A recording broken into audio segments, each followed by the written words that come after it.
Welcome to the New Earth Summit, India's first integrative summit on solutions to our problems in health, food, farming, and environment. The summit has been hosted every year in November since 2019 by Earthkeepers Connect, and it just concluded this year on 30th of November. This video represents the analysis and recommendations of over 200 experts in the fields of health, food, farming, and environment from India and other countries on solutions to our existing problems. After you watch it completely, you are welcome to give your feedback in the comments section of this video on YouTube, so that we may improve upon various aspects of the solution. Thank you from Earthkeepers Connect.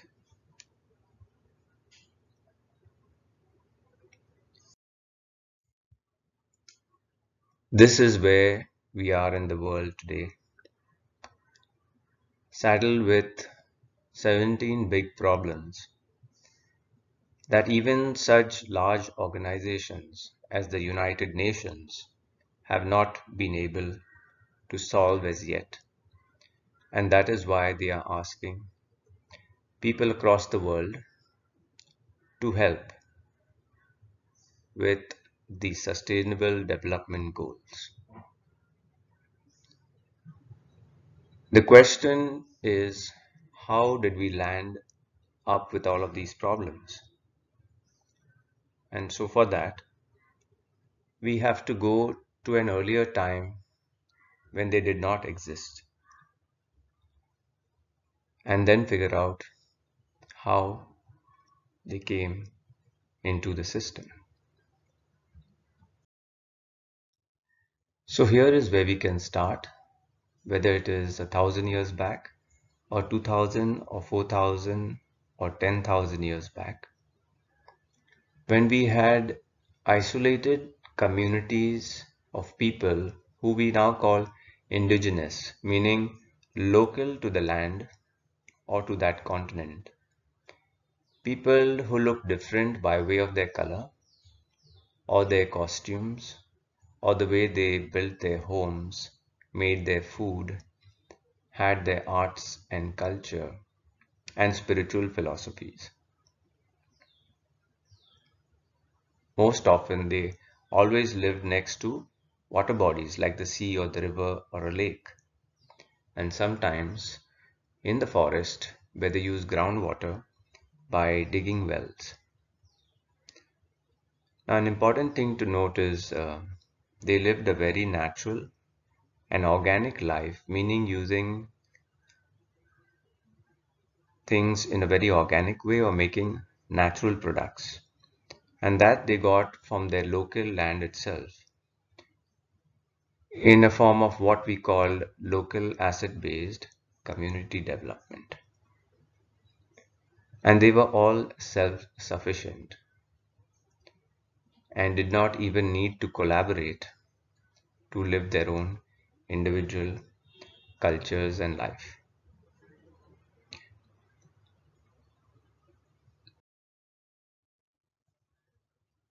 Now, if you once again look at each of these 17 problems that we have on the planet now,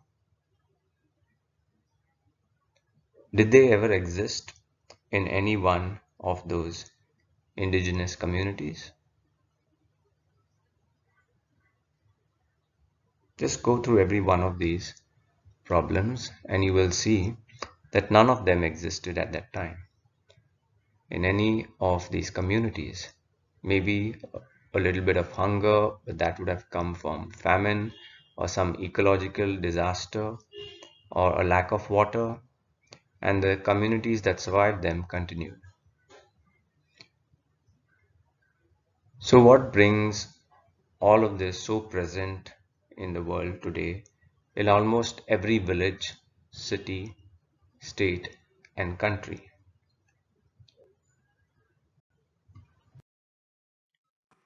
It all started over 200 years back when some sets of men felt that they were smarter and superior to these people living in local communities across the globe. And these men felt that they did not want to dirty their hands by putting them in the soil to grow plants to make food or to cut wood to make homes or wooden artifacts required for daily use. And they didn't want to grow cotton and harvest cotton or weave clothes to make the fancy clothes that they are wearing. They rather thought that they should live in neat and clean mansions. And without dirtying their hands at all, they would just trade all the products made by the hard labor of these communities.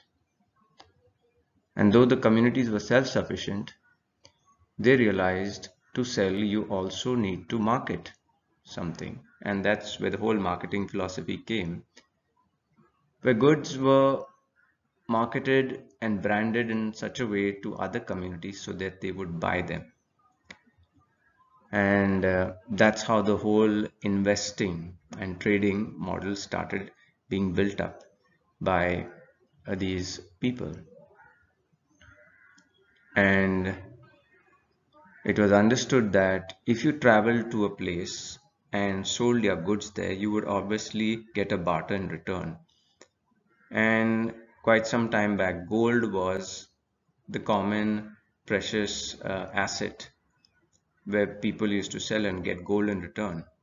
But there was always a threat that when you are carrying the gold back to your hometown or territory, that you may get plundered on the way by dacoits.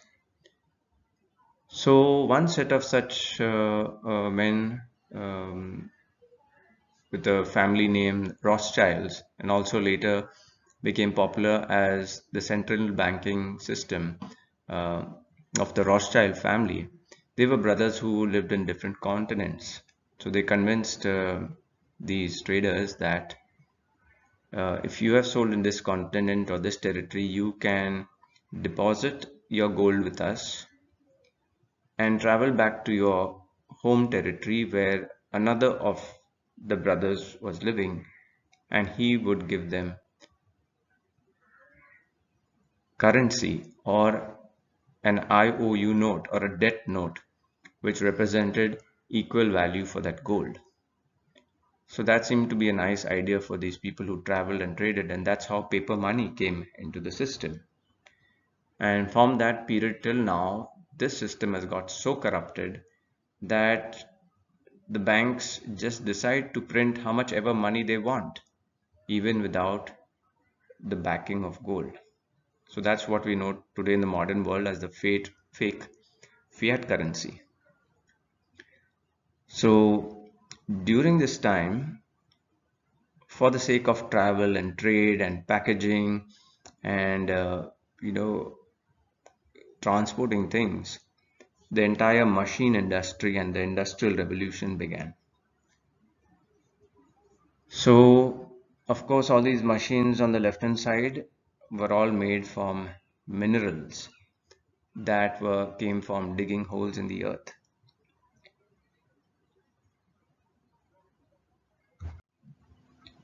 And so they convinced the majority of people that this is what progress is. And so also came up their laboratories, which are basically closed systems of innovation and creating of products, machines, gadgets, vehicles. And the main design of the products that were created in these setups, which were not open, they were not open labs for community to come and inspect and innovate and decide otherwise. So the main design of the system was how can we produce something that the local community people cannot produce. because if the local community people produced it, then they would just supply it locally, and there was no scope of marketing or selling them something new. So just to explain it very simply, fruit packed in a tin that has got preservatives which will last for 6 months to a year. Now that tin, the metal required for that tin came from came from big machines. So those big machines and all of that mining activity, the local communities were not into that kind of products because it basically damaged the earth. So the smart thing that these innovators did was make such food products and so many other utilities of everyday use in formats that could only be done in factories and not by the common man.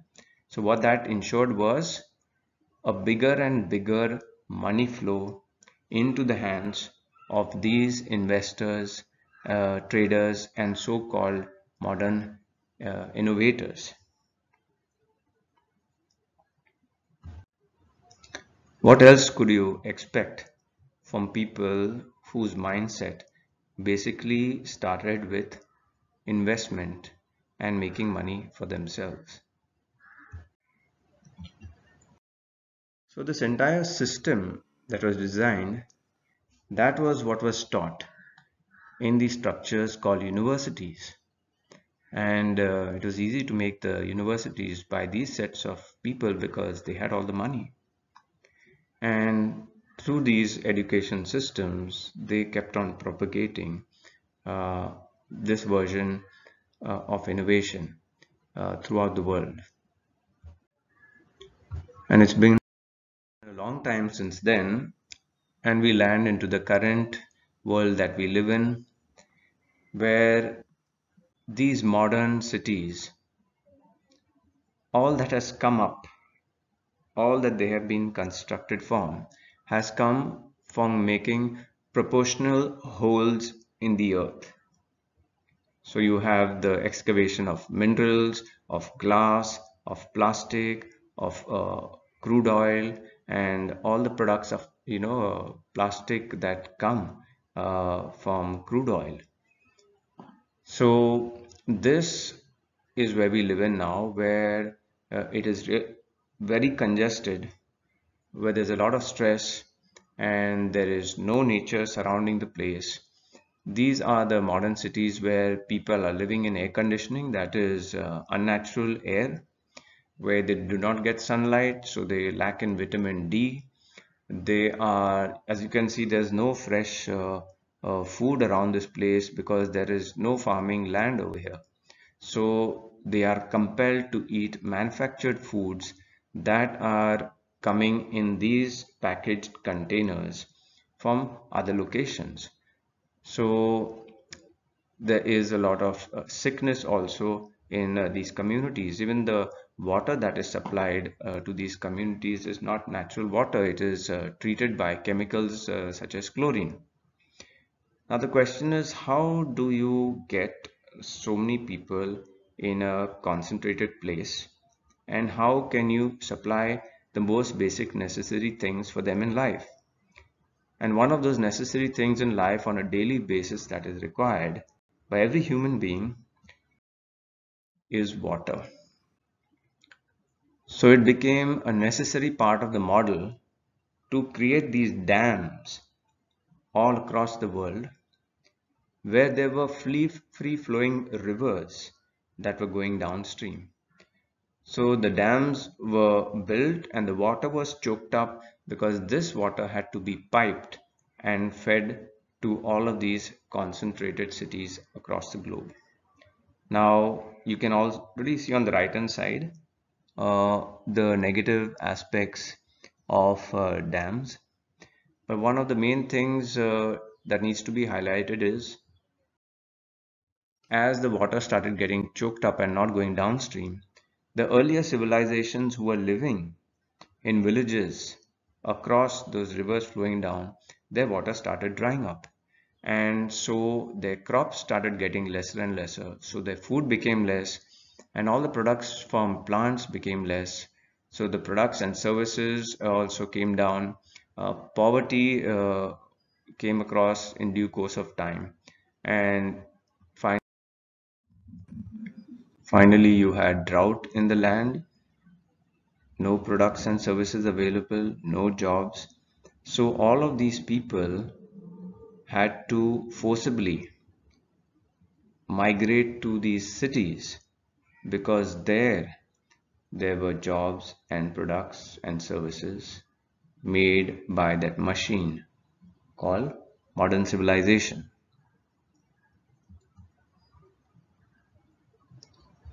Important point is that all these communities earlier they were knowledge complete, and the knowledge was to run their communities and live a complete life. That knowledge was passed down by word of mouth, by demonstration, and they were also written in scrolls and sometimes kept in secret places.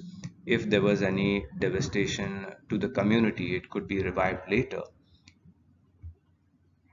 Now, by depriving these village communities and making them migrate to the cities, the villagers lost their connect with nature, who is the real teacher, and they had to finally, for their income, get into certain working places, or they were forced to study the new such so-called modern sciences, and through these sciences, more and more unnatural products and molecules that damage the human body and also the earth, they started being propagated across the globe.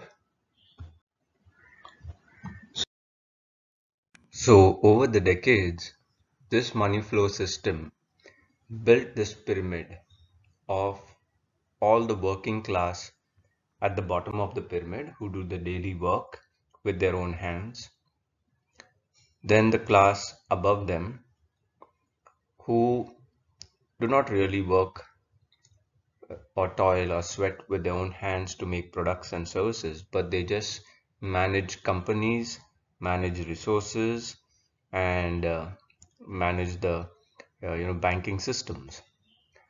Now, once you have the money flow in your hands, that gives you money to pay the police or the troops who actually do not make any products and services themselves, but they just perform a duty given to them by the system. And even the arms and ammunitions, they are all paid for by that same money. Above that class is the religious systems and the preachers. Now, there are only two ways you can control a human being's mind and belief, and the way they will abide by what you say. And one of them is for those class of people who believe in the notion of God, that God is an old man sitting at some corner of the universe, that he speaks and he gives laws which are to be put in books, and there will be special chosen people who will write those books down and then preach them to everybody, and everybody has to follow those laws or commandments, whatever they are. And if a person does not believe in that fancy notion of God, and they say God is something unseen, or God is something in nature, or there is no such thing as God, like the atheists, then the rule of law and the police and the military are the only forces that can keep them in check. So even the religious institutions are all paid for by this money flow system, because they also do not make any goods and services on a daily basis to earn a living. And on top of that, you have these capitalists who are, even through their money power, they decide who becomes the king, who becomes the heads of government officials.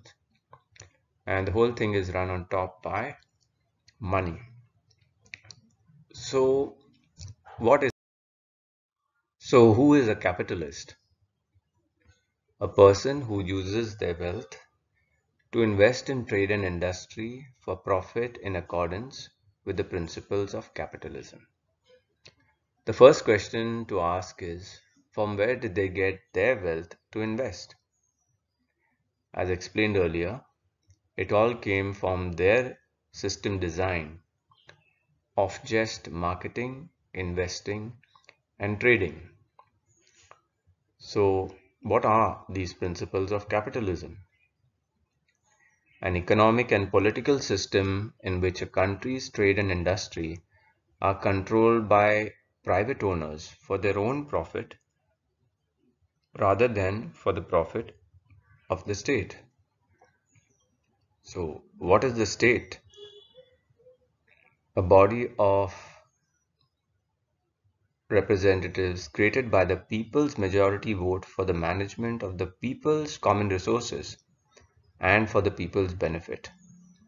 So, people have appointed from amongst themselves representatives who are supposed to manage their resources.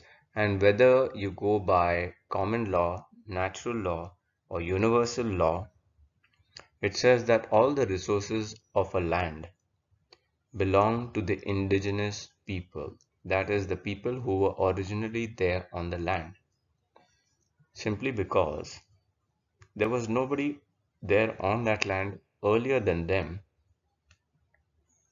to own the land. Now, we have the capitalists who have structured this entire system and tweaked it in a way that most of the money flow goes to them. And by controlling this money flow at various levels, like you've seen in the previous pyramid, we have the haves and have-nots, in which even the state actors' wealth is kept much below than the capitalists, so that they can anytime be bought out by these capitalists and work in favor of the capitalist model. Now, if only the capitalists had this sensibly distributed their profits amongst the various tiers of society, who are the people who actually control their wealth, we would not have had a world of the rich and poor. The most unjust of these capitalists over the centuries earned the name the elites or the globalists, which has become such a popular word in the world today.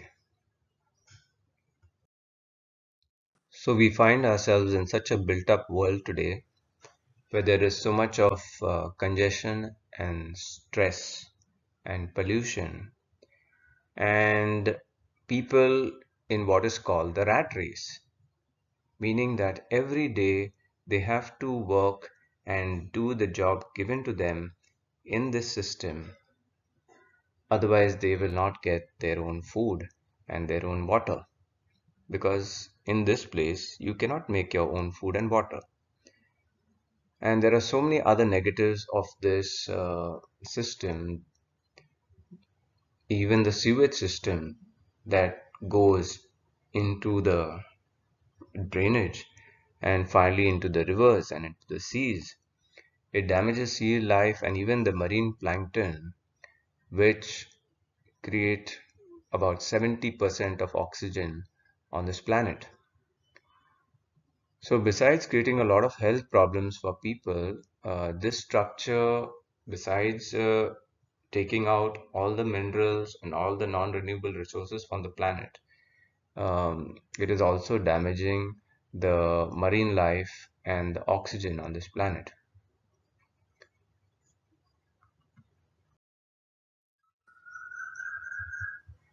Now, people got separated from their food sources because they all chose to live in these concrete jungles. And that's how you could not get, fresh food. Of course, it fresh food comes to the cities, but in much lower amounts than the popular format of food that is there in all the stores of the city, which you'll see in the next slide. And that is how we started eating a packed food in plastic containers with plastic spoons and forks. And this is how that second business model of theirs also came into play, which replaced natural fresh food that could be made by farmers and directly given to us. They blocked it and brought all of these processed foods in the huge malls, which has become such a big culture across the world today. And these products with all the artificial preservatives and additives and taste enhancers and chemical flavoring agents and fragrance agents, and also stabilizers, which are master chemicals that cut cross reactions between the chemicals. So basically we are eating units of atomic warfare. When they are in the tin or a bottle or a plastic container, they're stable, but when it's open, all of them are reacting with each other and within our body, causing inflammation. And so many people have understood this about the activity of free radicals causing inflammation, ulceration, tumors, and cancer within the human body. But you can clearly see on the right hand side, again, it is a money flow system into those huge manufacturing companies that are run by these global corporations. That same thing has been done with our medicine system, where you could get the usual herbs in your village, but now because you're living in the city, you have no access to them, and you have to take this chemicalized version of medicines, which do not cure you in the first place. They just take away your symptoms. So again, all of this plastic and aluminium is taking out non-renewable resources from the earth. And once again, it's a money flow specifically into those companies that are reaping all the profits and are now popularly known across the world as the big pharma mafia, who are even implementing their biggest money-making formula right now, which is the vaccines. And the great invention of the vaccines and their profit model is so great because it is going to come to every human being on the planet, whether you like it or not. So that is the level at which their business has got to. And to keep this entire system running, the entire food transportation system, the storage, the packing system, and also the congested lives and the vehicles and the trains and all the things that you have to use in this city to just get your basic money to have food and to have a normal life. All of these things, these products and these machines, they come from non-renewable resources from the planet, whether it's metal or it's crude oil or it is paper from all the trees that are being cut.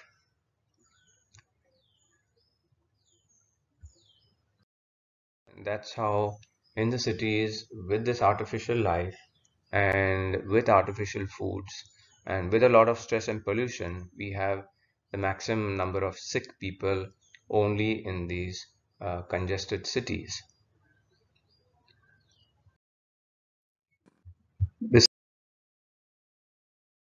Besides this, all of the manufacturing companies that make all these products and vehicles are pumping out poisonous, polluting gases into the atmosphere and toxic effluents into our water systems. And of course, all the heat that is generated by all of these machines running to make all of these things are creating a tremendous amount of heat on the planet that is taking its temperature higher. And due to that higher temperature over the decades, the glaciers have slowly been melting. And the best movie that can be seen is Chasing Ice, which was done by James Balog, who was a photographer who kept all of these cameras across the glaciers over 10, 15, 20-year period. that were taking snaps at regular intervals. And then finally, he collated all of these snaps, and in that movie, in a matter of minutes, you can see all the glaciers melting. So, this is the real proof of the meltdown of glaciers. And when the glaciers melt and the water starts going downstream, that's when you have the swelling of the rivers and the flooding in the plains, damaging life and property. The next biggest damage to this the next biggest damage to the planet comes from the meat industry.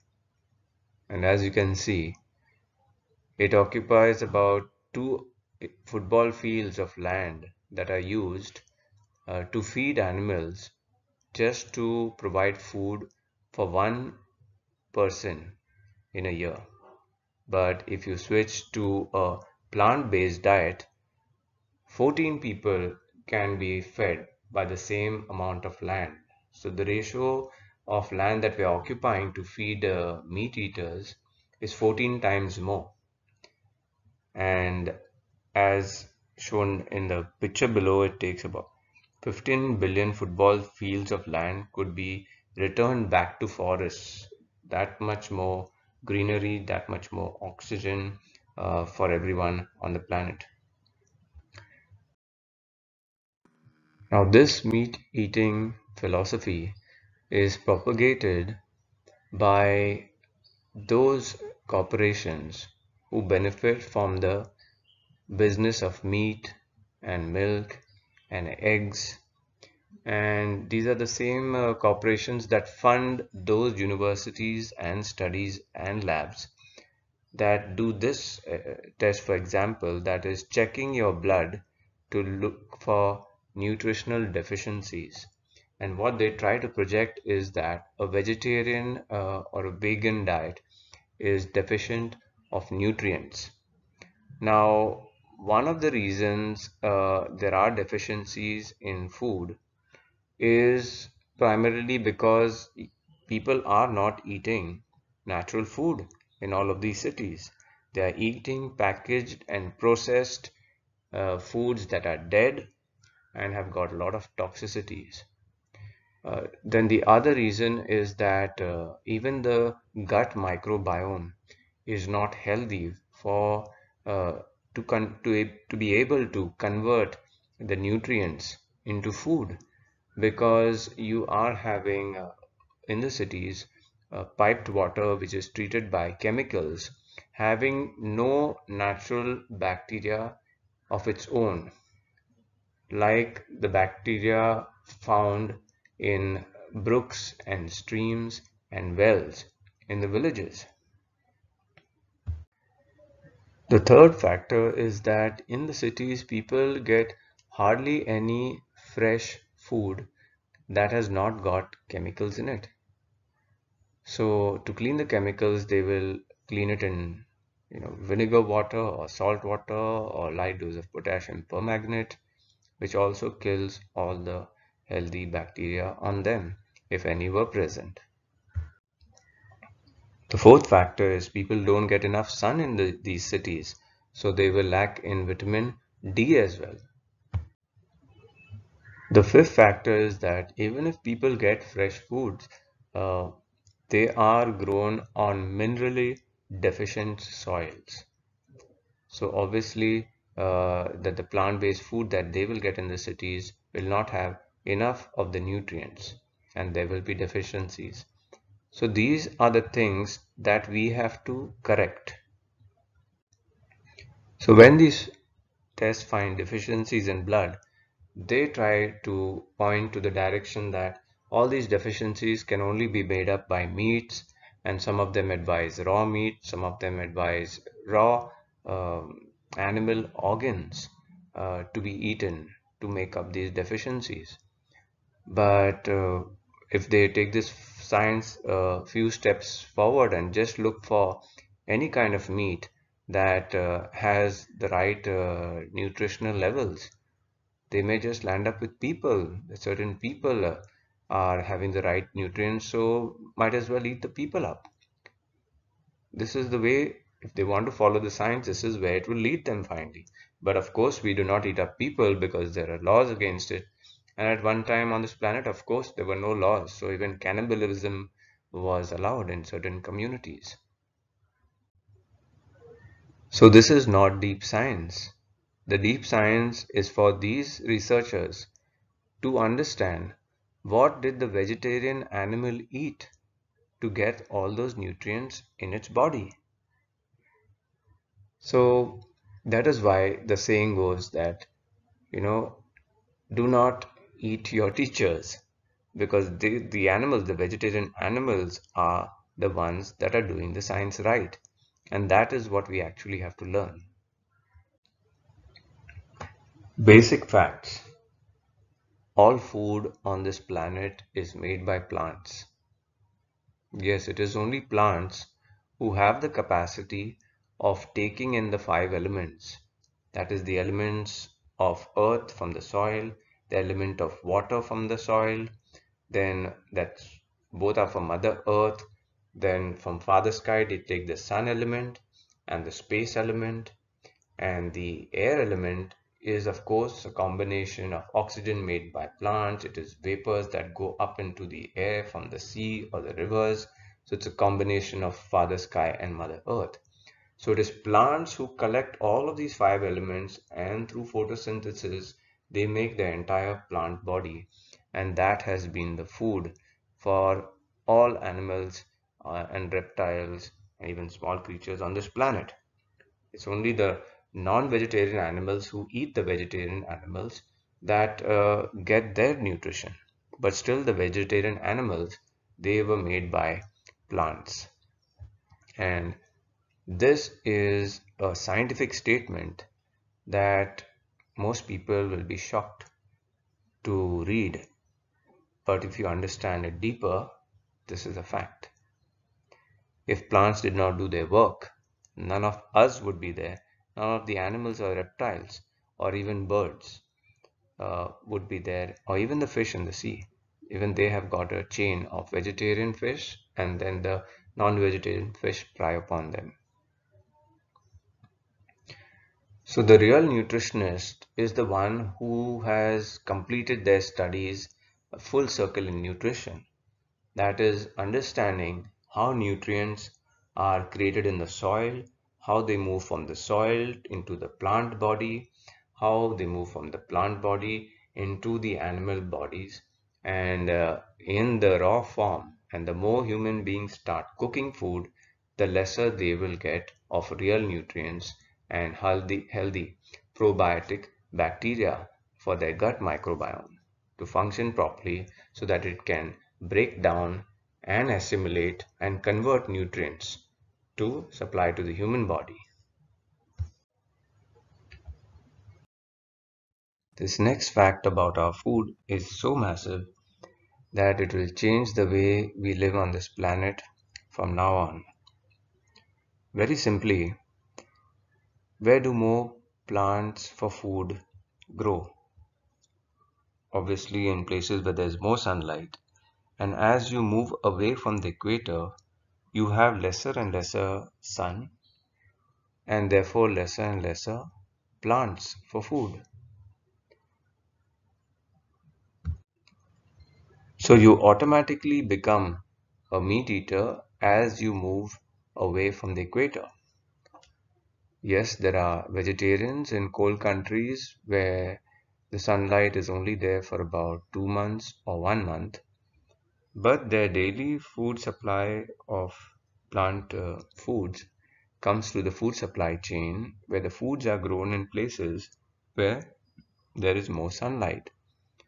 And once it is manufactured, it is then packed into whether it is tin containers, which comes from the mining of minerals, or plastic containers from crude oil extraction, or tetra packs by paper or cardboard from the cutting of trees, or in glass containers by the mining of sand from our seashores and our riverbeds. And not only that, all the transport vehicles that uh, transport these goods from source to the consumer, like ships, boats, trains, planes, trucks, and even the containers. All of their building materials come from mining minerals from the earth, from crude oil extraction for making the plastic parts of all of these vehicles, and also from crude oil extraction for supplying these vehicles their fuel. So basically, it's just to follow this, food supply chain. We are creating holes in the earth and taking out non-renewable resources that have almost exhausted themselves right now, and we don't see any future with their supply over the next 15, 20 years itself. The meat that is supplied to so many of these countries majorly comes again from places where there is more plant food growing, because it is the cows and the goats that will get more feed in countries where there is more sunlight, because more grass and more leaves are going to go there. So how does it turn out that a country like India, which calls the cow holy, how does it become the biggest beef export in the world? Again, it is only because of that capitalist pyramid that has siphoned out money, and so India ends up being a third world country, which is a poor country, and needing to do whatever it takes to earn money, even if it means going against your holy texts. So this entire model of transporting food is really exhausting the non-renewable resources of the planet, and we have to start growing food locally and consuming it locally itself. So people's food choices are not a result of their genes or tradition. That is only the history of food. It is not the science of food. So people have become victims of their location when choosing their food. So when you live in a place that has got less sunlight, the synthesis of vitamin D also, which is a hormone, that also goes down. So then it has to find its pathway through vegetarian food that goes to the animal, and then from the animal meat, people are getting vitamin D. Another fact is that people living in cold countries have to run heating machines all of the time, and even wear warm clothes that require the manufacture of wool and the related sheep industry, and then the related grazing of sheep on the farm and usage of more land uh, to feed them. So if we want to have a better future for ourselves and for the planet, over whatever period of time, people need to migrate from colder countries to countries where there is, medium to more sunlight. One of the ancient Vedic texts in India is called the Ayurveda, which means the science of long life.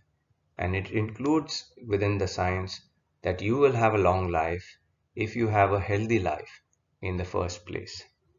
So what has been presented in this slide is healthy planetary biology and ecology for this planet as well to have a longer life. The current depopulation program on this planet, run by the globalists, is for this very same reason. They are eugenicists who believe that they are superior to every other race on this planet. And as per their holy texts, they have to inherit the earth. They are obviously not looking forward to inherit an earth that will only last for the next 25 years.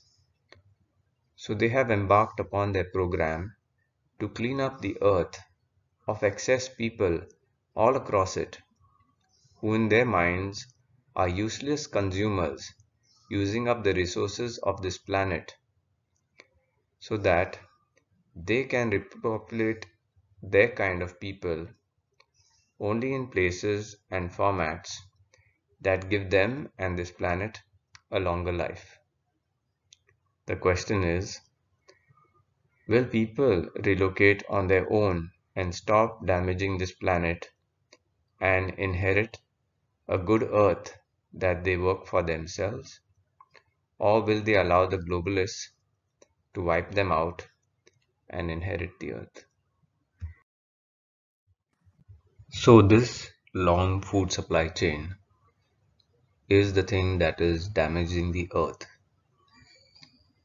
We need to cut out all these in between stages and resources and grow food locally and consume in it locally as well, where from farm to the table it comes in just one day. That will ensure the food is fresh and of higher nutrient value and life energy value. Don't worry about all the job losses that will happen in between. Yes, we are those many people who are employed in these places, but there are 1,000 better things to work for, and all of those will get you a healthier life and a healthier planet and a healthier way of living. And those you will see in the following slides. This is why a self-sustaining village, city, or state is so important for not only health and food, but also for goods and services by the people, for the people, in a circular green economy that keeps money flowing within the system so it becomes healthy and prosperous. Since people say we follow the science, then let's follow the science. And you can see how much of grain is required to feed a cow that will only produce that much amount of beef. So again you see a ratio of 1 is to 10 with respect to people.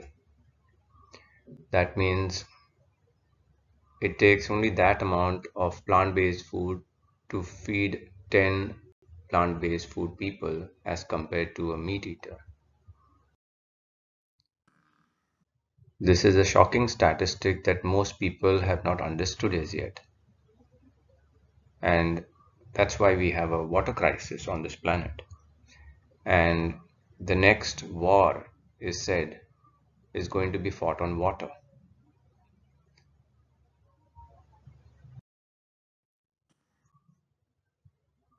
And unfortunately, this is the scientific realization of how we are wasting all of our water.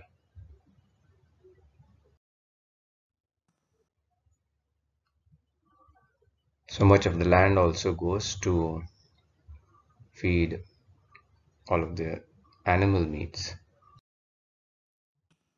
And here it shows that more than 50% of greenhouse gases come from animal agriculture, which means lesser come from vehicles and other kinds of pollution.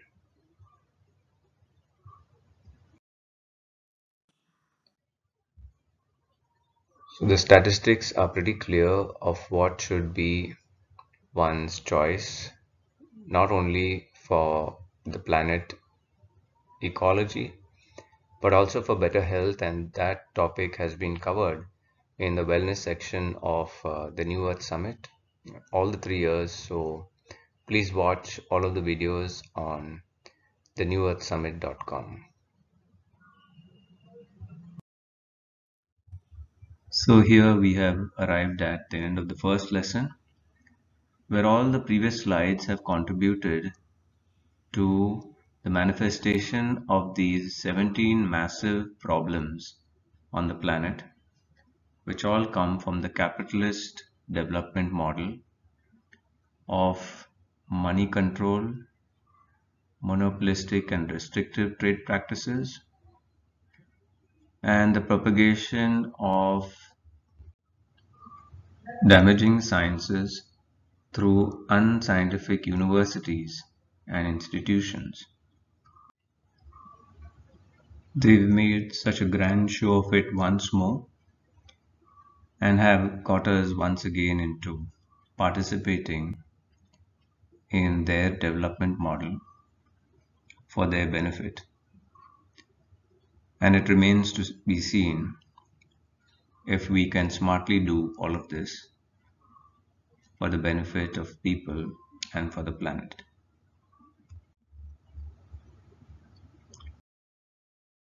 The current crisis and job at hand is also of their own creation.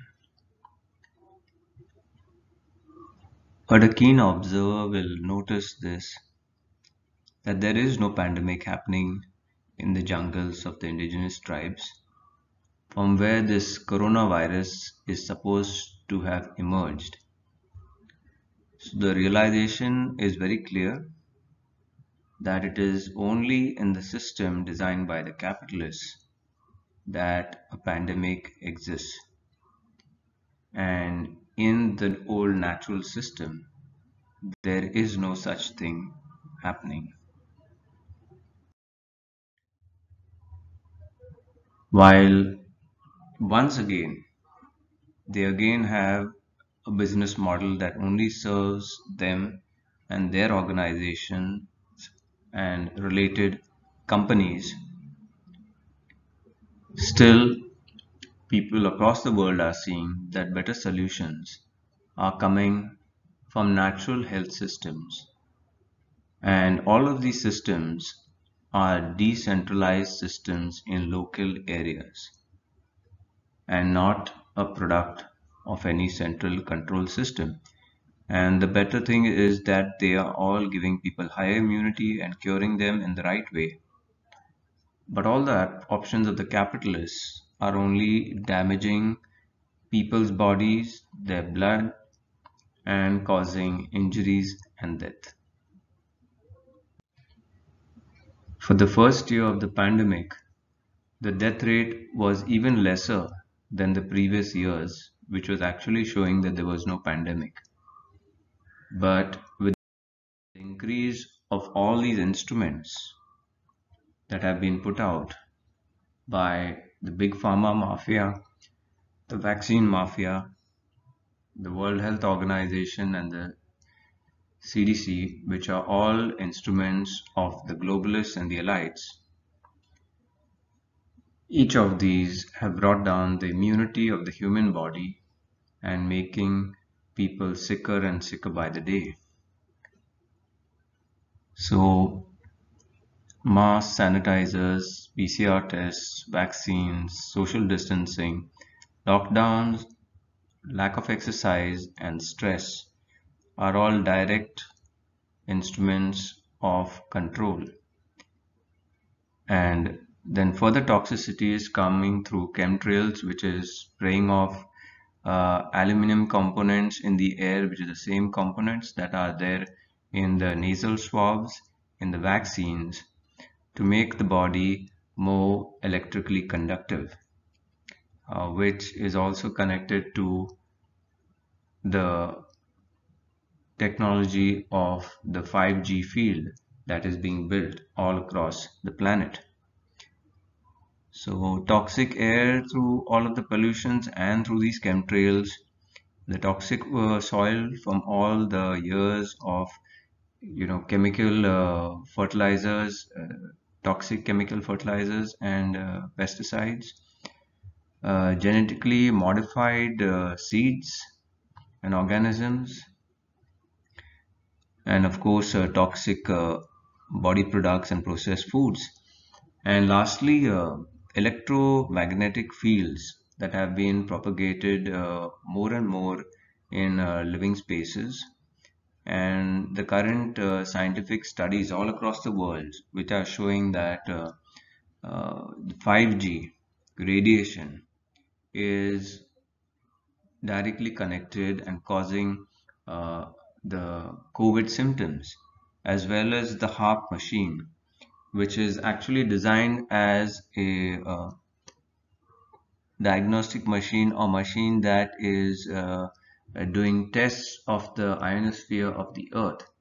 But if you will see our webinar on which is of the New Earth Summit, which is titled "Repairing the Damage to the Biosphere of the Earth," you will understand that the frequencies of energy used in the HARP machine are exactly matching the frequencies of the human body, and that field interference uh, on the surface level of the planet is highly suspect of causing the COVID symptoms.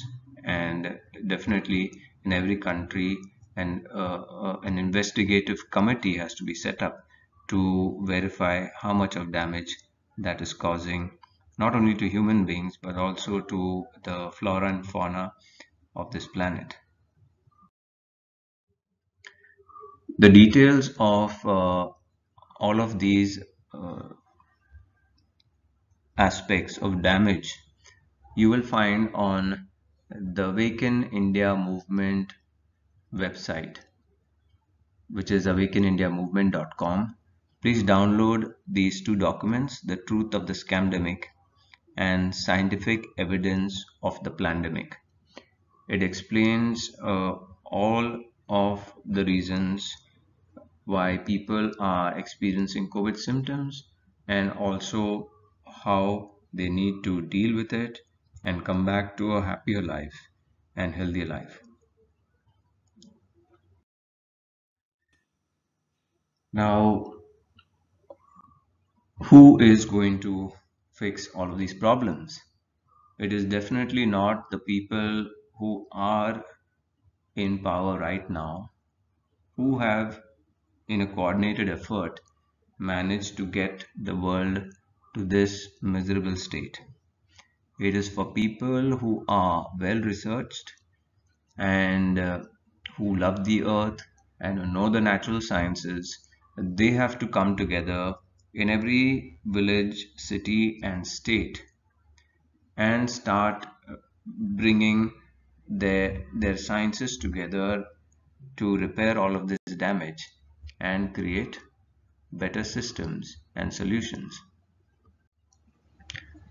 So once again, it is being seen that a decentralized, self-sustaining, eco-friendly, circular economy kind of model is best suited to come out of this current crisis that the planet is experiencing. And systems that are designed on very natural building materials, natural ways of producing food, natural ways of medicine, and nature-based arts, culture, and craft. And we obviously will make things in a better way this time because of the deeper knowledge and the deeper creativity that human beings have at this point in time. So one of the first steps in the direction of the solution is to release the water in those dams all across the world, maybe in steps of 5% or 10% over certain periods of time that will allow the downstream rivers to get water again so that the land becomes fertile once again and food can be grown and those spaces can be repopulated with natural models of living.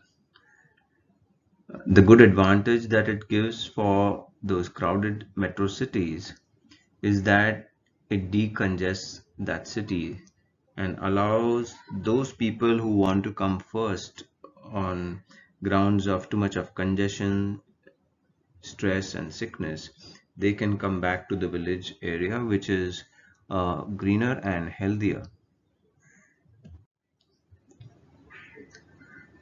For places that do not have rivers, then rainwater harvesting techniques are the way to go,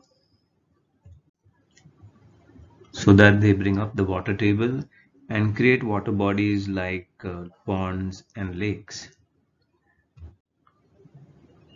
Through the course of the New Earth Summit, we have evolved a very natural design of a self-sustained, eco-friendly sector, or you could call it a village within a city, and you would have some cities within a state. So this model rests on two main pillars. One is the first design aspect, which is not needing any vehicles in the land. So that can be achieved by creating such dimensions where people can get all of the necessities of life and complete life experience just in walking distance. So what this saves is, when you don't have vehicles, then you do not need to drill holes in the earth to take out any more minerals or any more crude oil to make all those vehicles. And if the dimensions are 5 kilometers by 5 kilometers, which is lesser than 1 hour's walk for a person, because the average walking speed of a person is 6.5 to 7. So literally from the one end of the village to the other, you can walk in 45 minutes. But obviously you will not need to do that because your amenities would be available in half that distance. For some people who are not able to walk longer distances, or children or senior citizens, cycle or a tricycle with, of course, a driver would be also an option. Though we would always try to keep even the cycles low, because even that takes out minerals from the earth. So this works out to about 25 square kilometers or 6,177 acres. The design of every home is the second aspect of this community, which is a completely natural materials home with only a ground level structure, a 4-bedroom hall kitchen villa housing a nuclear family within 500 square meters plot. So the villa by itself only takes about 200 square meters. So the extra space around the house is for gardening and for the free, roaming of domestic pets.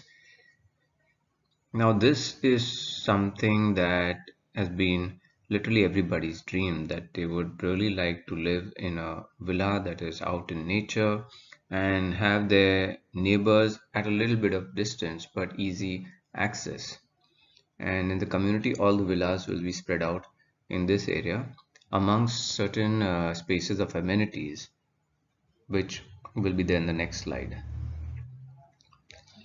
So each person is apportioned about 63 square meters of the 500 square meters, and the rest of the 437 accounts for their share of public spaces, like the farming space which will grow the food for them, the common water body, common education area, or a forest area that supports the community, or the manufacturing area. So taking that measure per person of 500 square meters, in this space 50,000 people can live. Now this design is very close to a design of ancient India of a certain kind of village which was self-sufficient. Now everybody may not get these dimensions. You may get a rectangular plot or an oval plot, and it's fine as so long as you stick somewhere to these parameters, which allows you to just get all of your accesses by walking.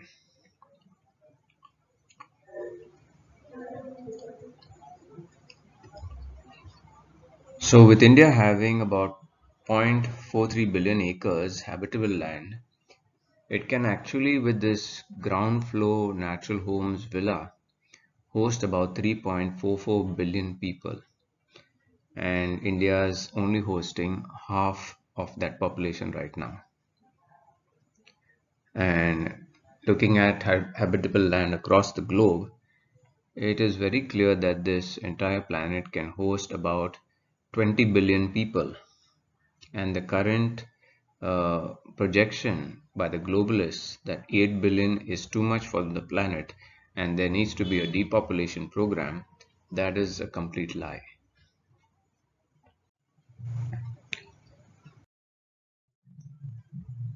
Now, looking at the design of this community space, if you have on one side a river or a water body, and next to that you may have some forest area, or next to this water source you could build a food forest. Next to that you could have your farming sector also, where you're growing most of your vegetables. Next to that probably a community market, and next to that probably a place where you graze cattle. The cattle in this design are obviously just for manure and not for any animal products or meat production. Now, if you do not have a water body and you have your land sloping in a certain direction, which you can see at the bottom left, through rainwater harvesting techniques, you could be collecting water and making a lake at one area of your property. Obviously, next to that, you could grow your food. Again, have a community market that sells all the produce of this farm. And on the pink on one side are manufacturing units of natural products. So maybe this represents woodwork manufacturing units. Maybe the orange blocks, they represent natural garment manufacturing units.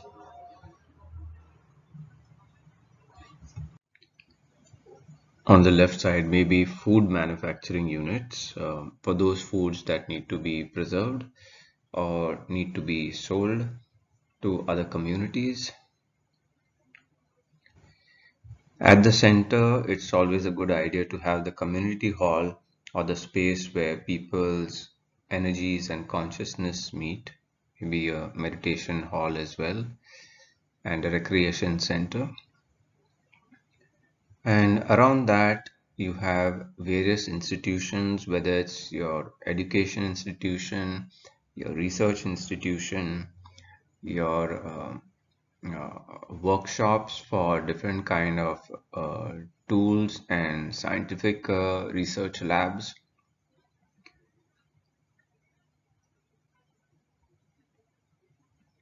And between all of these, you have your housing units. So set of housing units where the people who are working in the left hand side industry, that be convenient for them, just a 5 minutes walk to their place of work. And similarly, housing units for the people on the right who belong to that manufacturing sector, and the other one as well. Then people who are working on the farm and the food forest, they could be staying closer to those areas. Community market homes, and people who are taking care of the cattle. And then rest of the population and homes are distributed everywhere else in between. So like this, people have access to different aspects of their living in literally the four directions. Um, so it is with this kind of a model that people do not need vehicles at all in this place where about 50,000 people can live. And the common water body, for the example, the one on top, you could have another 3-4 communities of 50,000 people surrounding the water body from all sides. So the shared natural resources of the geography also need to be kept in mind.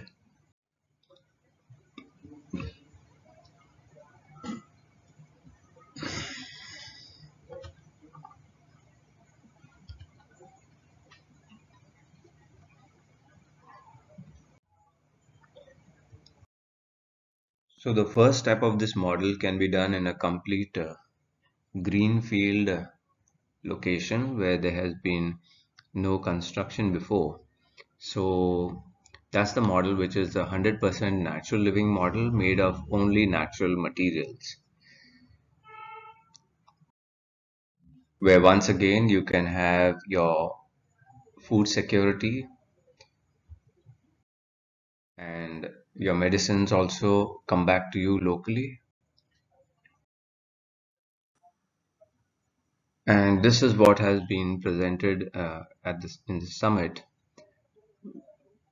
mind, body, spirit, wellness, and also the decentralized system of integrative natural medicine, which will come later in one of the slides. And for all the 3 years of the summit, different experts have been presenting all of these sciences so that people can learn them and implement them in such communities. Now, of the integrative natural medicine system, the first aspect is diagnosis and then healing.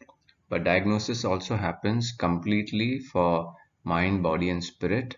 And after that step is done, then the healing. So it's a merger of certain aspects of modern medicine, of allopathy, for example, which is the diagnostics and all the scanning machines, and also the psychological evaluation. Now that is merged with the alternative healing systems, complementary medicine, and the ancient healing sciences, where diagnosis also happens. So systems like acupressure and acupuncture, they do, or yoga or marma therapy, they do the physical aspect of diagnosis. Then the mental aspect, of course, is through a counselor, and then the spirit aspect is through energy medicine or through uh, people who work with energy or even quantum energy machines. So once the diagnosis is complete of a patient from the mind, body, and spirit aspect, then comes the healing protocols.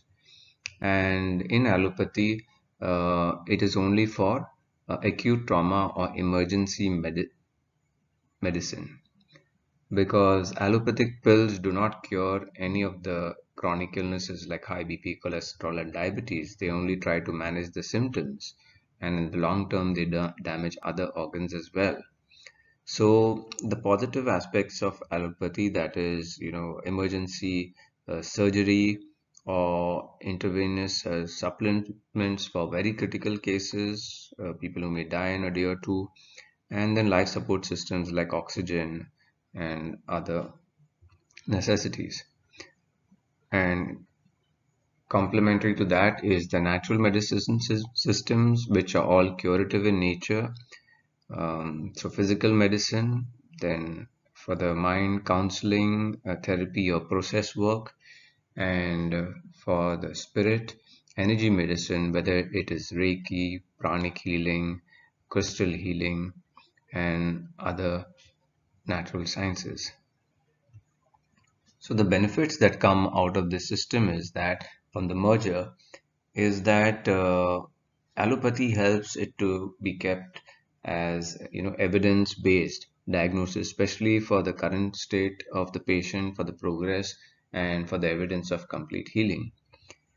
And it is the advantage other advantage is scientific documentation, which sometimes natural medicine systems and energy healers do not keep so well. But when it's completely documented, then it is open up for scrutiny and proof to the entire medical community across the world, because people have been experiencing amazing recoveries with integrative natural medicine. And of course, on the right hand side of natural medicine is all our curative healing sciences. And an important aspect of that is preventive medicine, that is education on what is the right kind of diet, what are wrong habits, what are right habits, and lifestyle choices. And the next is it is non invasive. So When a person comes into a center like this, they are sitting in front of these four disciplines who do the mind, body, spirit diagnosis. And after that is done, the diagnosing team sits together and creates an integrated treatment protocol. And then that is given to the patient, and which the patient has to follow. They may need some follow-ups after a week, or if any foot reflexology session or an energy healing session needs to be done. Though this system is has a higher initial cost of maybe the if it's 2 hours of diagnosis and healing, it may cost 2 or 3,000 rupees, um, and the other couple of follow-ups may come to a cost of even 5,000 or 6,000 rupees over a period of 2-3 months. But in that time period, it has the highest chances of reversing the illnesses completely. Now, this as compared to earlier what the patient was experiencing over a period of 5, 6, 7 years, spending perhaps over 10 times that amount of money and going through the suffering as well.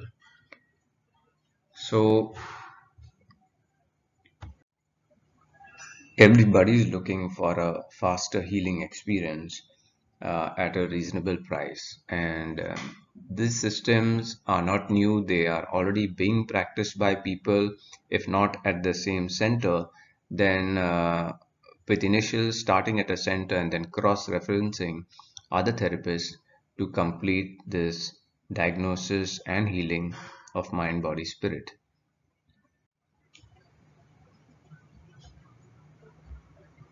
These centers can be even small centers having 3, 4 consulting rooms in the villages, or they could even be bigger centers where, besides counseling, you also have an education center attached, a place where natural farming is done and taught.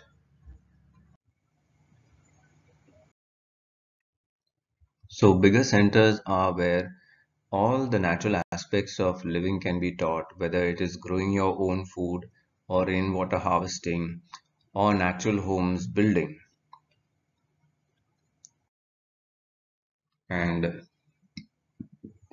these centers can also be learning centers because most of the healthy learning happens through experience, through directly working, and for children through mimicking activities and being in real environment rather than being in classrooms, reading books about what a plant, what a tree is, how homes are made, or what is a brook and stream and how to access and store water from it. Such open learning systems already exist. The Waldorf School is one of them that is pioneered by Rudolf Steiner, and the youth who come out from those schools by the time they are 14 or 15 years, they already know how to grow their own food, how to cook their own food, make their own homes, make their own art and fabric. So that is the way that learning really needs to happen in an open university and from experienced people living in the real teaching environment. On the New Earth Summit website, you will get all of these learnings on food, farming practices, and in all the 3 years, 2019, 2020, and 2021. The natural home building practices as well, and their associated water management systems, sewage systems, and sciences not just for an eco community but also for a larger urban city and for the state where we are working on larger resources. In the self-sufficient eco-village model, the entire economy is based on plants. So we create enough plants to manufacture our own homes, our furniture, lot of utensils that are used in the kitchen. And here are some of the plants, bamboo for example, where over 100 products come out of bamboo. Likewise, over 120 products come out of the coconut tree, and also from the palm leaf and areca nut, which are mainly used in the kitchen and for food. And very versatile plants like hemp, from which textiles, paper, foods, building materials, and even body products are created. So these are just four plants that can be grown in a community, and of course there are over 1,000 plants. And it is plants that can cover all of your needs, right from food to medicine to household products and to building materials as well. A very simple illustration of the utility of plants. On the left hand side you have iron and cast iron chairs. On the right hand side you have a bamboo and a teak wood chair. Now looking at what are the resources that take to manufacture these chairs. On the left hand side it is huge machines and factories, and you can imagine the amount of holes that has made in the earth. And on the right hand side all that you need is a wooden shed, which is your workplace to make the furniture. And again on the left all of that comes from making holes in the earth, but on the right the earth brings you the resource on top. So a chair, for example, a teak tree, out of that you can make 4-5 chairs. And that chair, those chairs could last you for about 100 or 200 years. And by the time, if those chairs get worn out, then you'll have another 5 trees in their place. So that chair is literally an infinite resource and a renewable resource. But on the left hand side, the first chair is going to corrode in about 5 to 7 years. And even the cast iron chair is going to not last more than 200-300 years. So the science becomes very clear about the difference between renewable and non-renewable assets. The next village model is called an eco-friendly model and not 100% natural materials model, because as you can see it uses solar panels and windmills for electricity generation. And point to be noted is that both the material of solar panels as well as windmills comes from making holes in the earth and extracting non-renewable resources. Besides that, after their useful life of about 20 or 25 years, these materials get eroded and need to be scrapped and recycled, though most of them get downcycled. And this is not the case in the 100% natural community, where the homes are designed in a way that allows natural lighting to come in during the daytime. And the electricity needs of that community are very less because they hardly use any computers, since the community is designed to be knowledge complete. And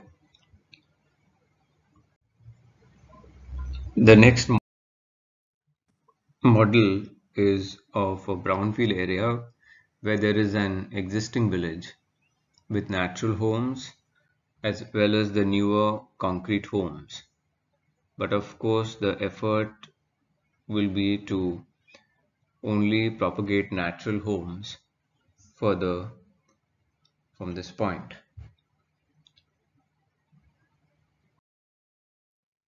And the final model is the smart city, which by now you have understood is actually the stupid city. And Here, the best that can be done is to make buildings more greener and save space where more gardens can be grown. As presented by our panelist Chandravika Srivastav in the LACE Gaia model, these urban spaces can be made more eco-friendly by reducing the amount of cars, by shared transport systems. So all the parking area for those cars can be reconverted to green spaces where food can be grown, and also making the streets more eco-friendly by using cycles and non-polluting vehicles, as well as trying to reduce the amount of waste that will go into the landfill by proper garbage segregation and garbage recycling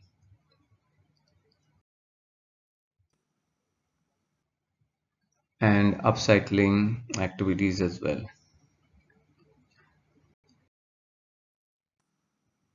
One of the most useful systems that were presented on the summit were the grey water and black water recycling system. And one such model was presented by Captain Joseph Lobo, where all of this water coming out of our houses, whether it is a standalone house or a big colony of flats in a large society,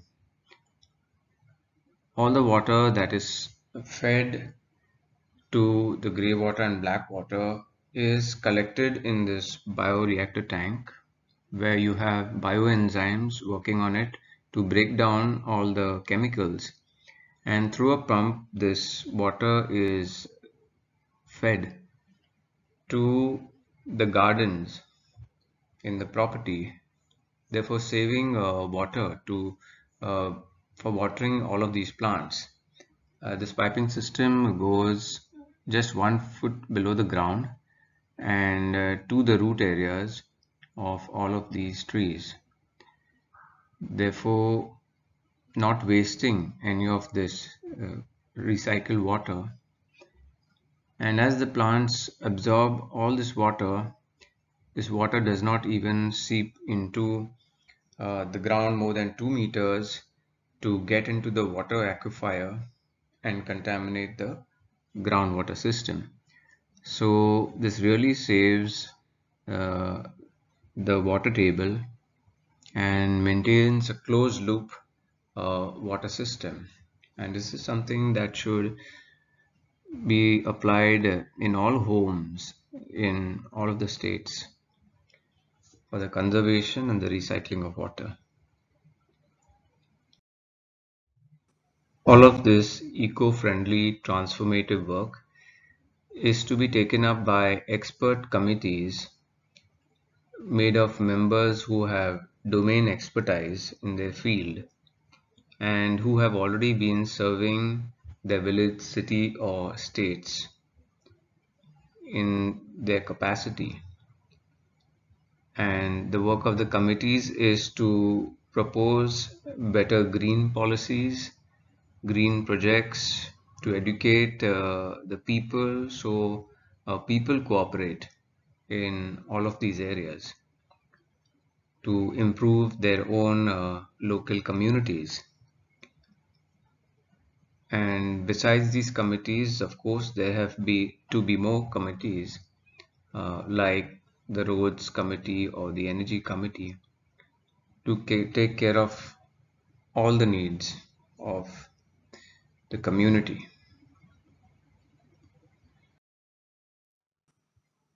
In every state, you will find that some of its area is a green field where the 100% natural ecosystem can be built, and you will find villages and cities as well, which are brownfield projects.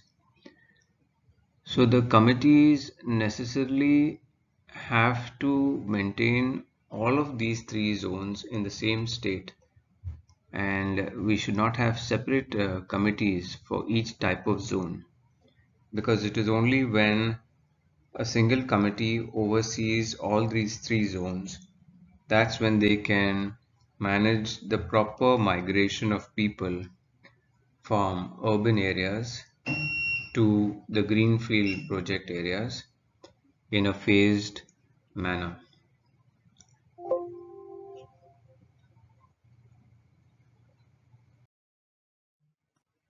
The Lace Gaia model divides cities, states, and countries into zones as community states, community nation states, regional populations, so as to manage an organized population development across all nations of the earth.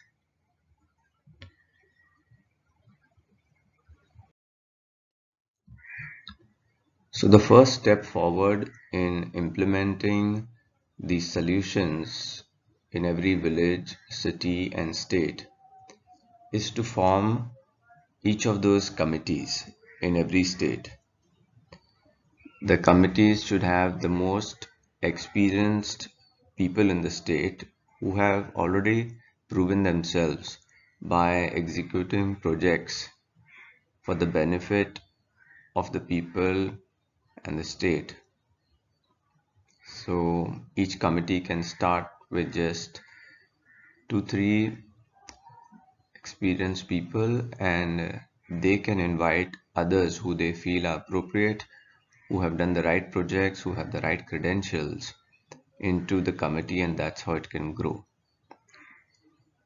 The advantage of a committee is that it brings more people together, and all of their experience and knowledge and ideas can get integrated. And these committees will be looking at the right policies to be proposed in the state, the right kind of projects to be taken up, the right educational programs to make people aware of the changes that need to be done, because people need to participate in the changes. And they can start as informal committees, maybe a group on Telegram, and after they get the basic working and designs in place, the committees can be formalized. The next step is to make the integrative natural medicine centers in every village and state.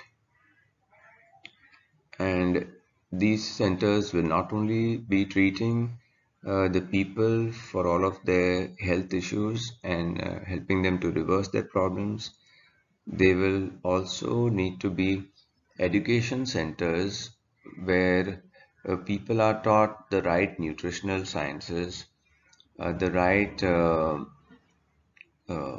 cooking methods, for example, oil-free and dairy-free cooking methods.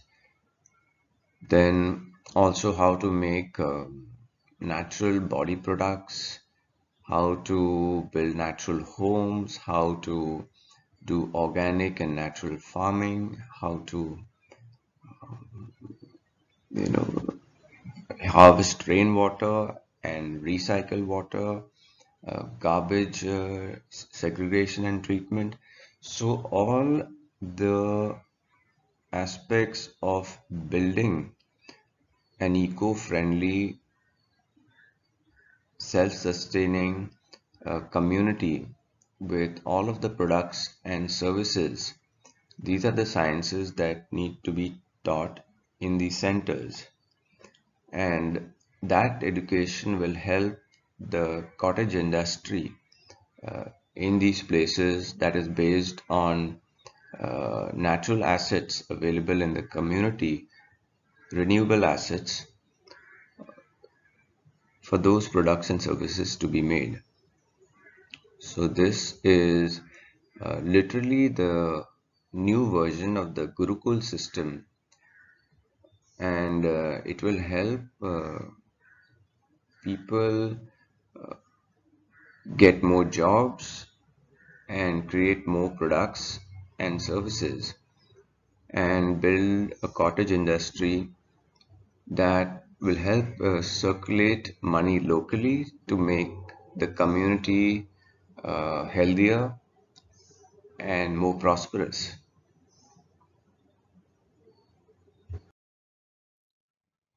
To get the details of each of the solutions presented at the New Earth Summit, please visit our website thenewearthsummit.com and watch the videos of all the 3 years.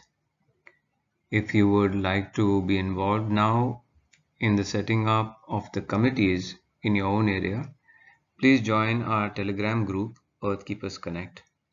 And if you live in Delhi in India and would like to collaborate in much more detail to build a better integrated system, please meet up with us between the 6th to 10th of December. And for information about that meet, kindly email us at thenewearthsummit@gmail.com. Thank you.